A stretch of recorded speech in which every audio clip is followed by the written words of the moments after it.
বিষয়টা ভিন্ন দিকে যাবে। আমি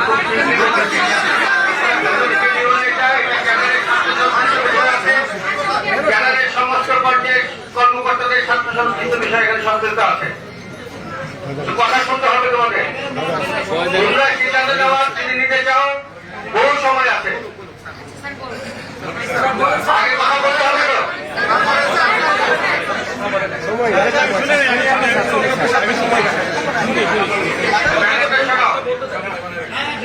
আমরা যেটা বলছি সেটা করতে দাও।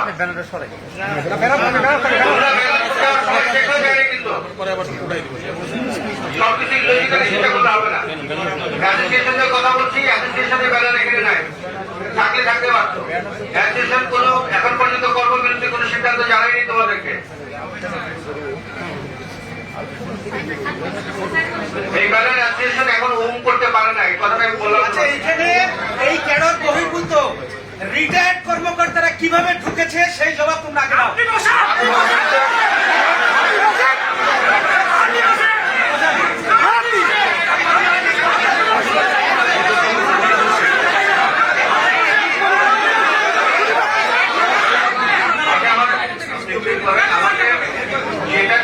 তারপরে তোমাদের সমস্ত সুযোগ আছে, কথাগুলো আগে শুনতে হবে,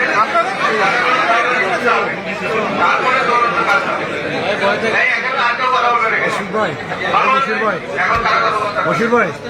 তোমরা কি কথা শুনবে না শুনবে না বলো? কথা শুনতে হলে আমাদের মতো করে শুনতে হবে। তারপরে তোমাদের সবসময় সুযোগ আছে আন্দোলন করার। অনেক রকমের অনেক ইতিহাস অনেকেরই আছে, তোমরা জানো। আমরা কখনোই কম্প্রোমাইজ করিনি। আমার এই লাইফে জীবনে কখনোই কেউ বলতে পারবে একটা বিষয়ে কম্প্রোমাইজ করেছি কোনো অথরিটির সাথে। জীবনে একটা আমি ভিডিও করো তোমরা, কখনোই এই কম্প্রোমাইজ করা হয়নি আমাদের। কিন্তু কাজেই সেটা বুঝতে হবে তোমাদেরকে। আমরা এমন কিছু করতে চাই না যেটি আমাদের ক্যাডারের, আমাদের কর্মকর্তাদের, আমাদের পুরো বিভাগের জন্য অবশ্যই ফলপ্রসূ হবে না বা ভালো হবে না। সেই জন্যই বলছি যে আমরা সুন্দরভাবে তোমাদের সাথে শেয়ার করবো। পরবর্তীতে যদি কোনো পদক্ষেপ প্রয়োজন হয় অবশ্যই অ্যাসোসিয়েশন থেকেও সেই তোমাদের পাশে থাকবে অ্যাসোসিয়েশন সবসময়। এই বিষয়টা তোমাদেরকে বোঝার বিষয় আছে, এই বিষয়টি আসলে কনফিডেন্স থাকার দরকার আছে। এটাও আমাদের এক ধরনের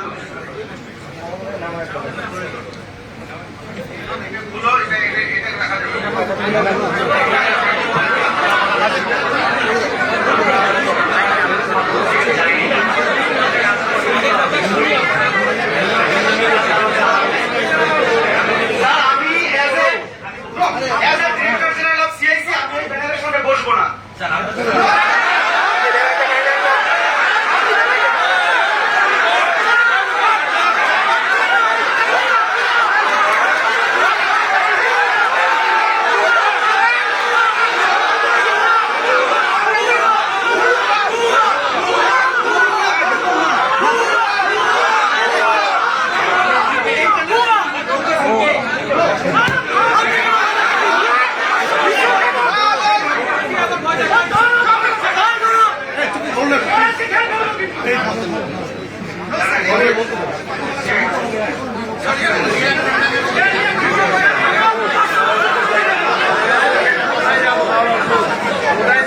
কোথায় পালাবি কোথায়?